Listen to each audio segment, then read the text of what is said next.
Cheers, guys!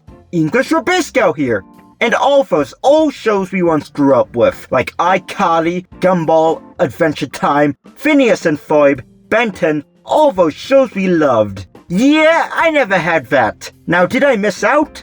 Maybe, but what I had is often overlooked and is great in a realm of its own. It seems like mates talk about shows like SpongeBob and Johnny Test, but they don't care about, say, Cyber Chase and Thomas and Friends. So yeah, I want to talk about some of my experience growing up without cable. Hopefully y'all will like it. So first of all, let's talk about the shows I watched as a child. I watched a lot of PBS Kids when I was younger. One of the shows I grew up with was Thomas and Friends. I practically ate, slept, and breathed it. Yeah, it was a really big thing for me growing up. I got all the books, toys, and I even dressed up as Thomas for Halloween. Not in an ironic way, of course, because I freaking loved the show. And I was a super fan. I was just obsessed with Thomas. Absolutely obsessed. And there was also Cyber Chase 2, another great show.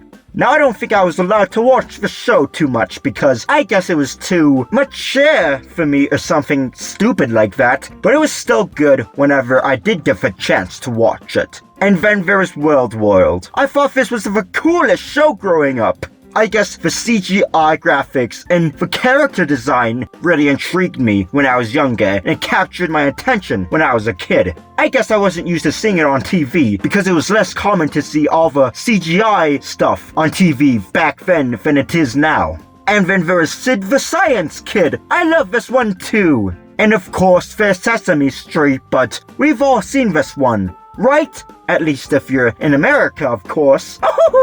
It's amazing to see how the show has been running for nearly 55 years. To think how much the world has changed and how so much has happened, and yet it still goes on, is just absolutely amazing. Not to mention so many generations growing up with that show and how it's brought joy to them.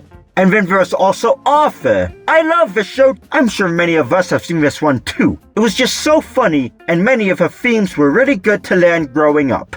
And then there is Teletubbies. I also love this show too, and I was obsessed with it. I remember really wanting to have pancakes and custard like they did. It was just such a bright world with bright colors and stuff, and it looked so cool to me. Exactly what it intended to do, I guess.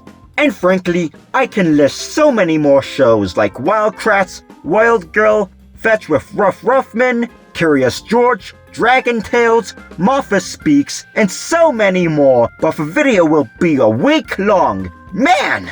Whoa, so much great stuff there was! Not to mention some stuff I watched from DVDs from the library. Also gave me access to so many other great shows and movies. Like Bill Nye the Science Guy! That was a great one! I loved it. It was just so hilarious and such a fun show to watch. I was always so excited when it came time to watch that show. And we also watched several movies on DVD from the library, like I said, like Star Wars Episode 1. That's really the only one I remember. Now let's talk about how these public television shows are different from the other shows. They had a lot of educational value, of course. Shows like Sid the Science Kid, Bill Nye the Science Guy, Red Girl, Wild Kratts, they all had educational value, but they made learning fun.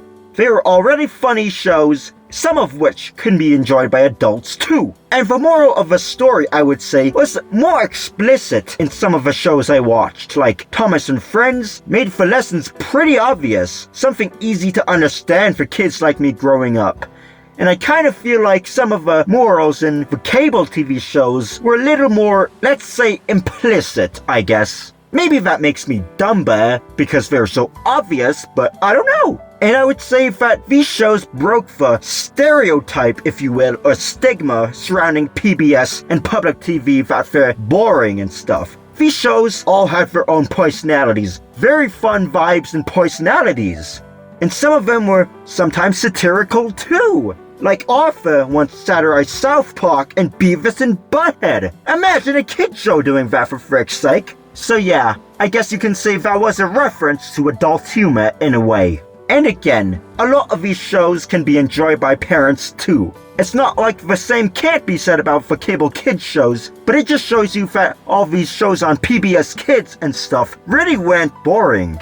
And honestly, I feel a little bad for the younger generation now these days. Now, they watch all the crap on YouTube Kids, all those Elsagate videos, toy review channels, but stuff like that. They're missing out on all the great stuff that was on PBS Kids back in the day, and they're not exposed to the best morals, if at all. There's not much to learn from these kinds of videos. Plus, they might be exposed to some really messed up stuff there on the internet. And parents today need to make sure that their kids are watching good content that teaches them good lessons, that's entertaining, that's educational, and not all that depraved stuff on YouTube Kids these days.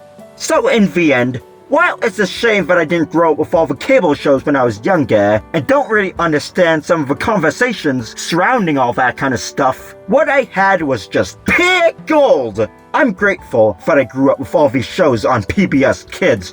They were just great shows to watch. All I can hope is that the current and future youth have something great like what I had to watch, and not crap like YouTube Kids. And that's all there is. Bye now!